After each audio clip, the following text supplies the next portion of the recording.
সাহস তো কম বড় না, আমার সাথে এত বড় বিশ্বাসঘাতকতা করে আমার কাছে টাচ করছো। এরকম করতেছো কেন? এরকম করার কথা তো ছিল না। তোমাকে আমি ফোনে কি বলছি? হ্যাঁ, তোমার ভিডিওটা যা হয়েছে না, চমৎকার। আমার কাছের দুইজনকে দেখাইছি, তারা বলছে তোমার পারফরমেন্সটা অনেক ভালো হয়েছে। আমেরিকান প্লেয়াররাও তোমার কাছে ফেল মারছে, মানে এক কথায় ওয়াও।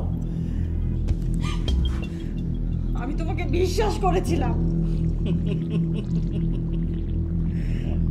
আরে বিশ্বাসের মা তো অনেক আগেই মারা গেছে। বিশ্বাস করে ধরা খায় না এরকম একটা লোক দেখাও তো আমারে। আর তুমি আমাকে বিশ্বাস করছো মানে তুমিও ধরা খাইছো। কি চাও তুমি? বেশি কিছু না, তোমার মূল্যবান সময় আর তোমার হাতের ময়লা, মানে টাকা। টাকা বেশি না, মাত্র 20,000। আর তোমাকে আমি যখন যেখানে ডাকবো তখন তুমি সেখানে আসবে। আর যদি না আসো তাহলে তো বুঝতেই পারছো। তুমি বলছিলে ভিডিওগুলো ডিলিট করবে, এখন আমার সামনে ডিলিট করো। কে ডিলিট করবে? আমি?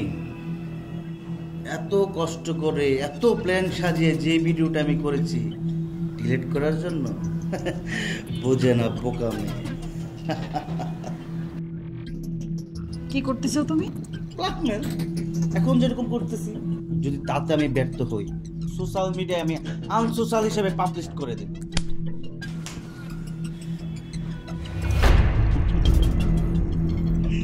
এখন তো কাদার সময় না, এখন রোমান্স করার সময়। তুমি আমাকে চর মেরেছো, আমি কষ্ট পাইনি, কিন্তু মাইন্ড করেছি। এখন এই মুহূর্তে তুমি আমাকে কাল লাগিনীর মতো আমার গালে এসে ছবল দিবে, মানে কিস করবে। I want a kiss. ও, তার আগে কথা আছে। কিস করার আগে তুমি ওকে জড়িয়ে ধরবে, বুঝতে পেরেছো?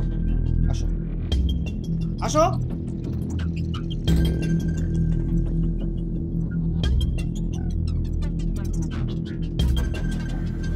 দাঁড়িয়ে আছো কেন? তুমি কি আমাকে জোর করে রেপিস্ট বানাতে চাও? হ্যাঁ, আমি তো রেপিস্ট না। প্লিজ প্লিজ তুমি আমাকে ক্ষমা করে দাও। বোকা মেয়ে, ক্ষমা চাইছো কেন? তাহলে কি তুমি আমাকে সত্যি সত্যি ধর্ষক বানাতে চাও? তাহলে তো আমার কিছু করার নেই। এই যে ভাই, আর দরকার নাই। যতটুকু ভিডিও পেয়েছি তাতেই চলবে। এতেই প্রমাণ হয়ে যাবে তুই একটা প্রতারক। তুই প্ল্যান করে ফাঁদ পেতে মেয়েটার সাথে ব্ল্যাকমেল করেছিস। তোর কাছে যে ভিডিও আছে তার প্রমাণও আমার ভিডিওতে আছে। এই, তুই কে? এখানে কিভাবে আসলি? হ্যাঁ, এই ভিডিও দে, ভিডিও দে। যদি না দেই? না দিলে তো আমি তোকে যেতে দিব না। তুই এখান থেকে এক পাও যেতে পারবি না। ভিডিও দে। আমি সিআইডি অফিসার। আমি স্যার, আমি কিছু জানি না স্যার। স্যার বিশ্বাস করেন, আমি কিছুই জানি না স্যার। তুই কিছুই জানিস না? ওর যা বলার নাই বলবি। চল স্যার, চল স্যার।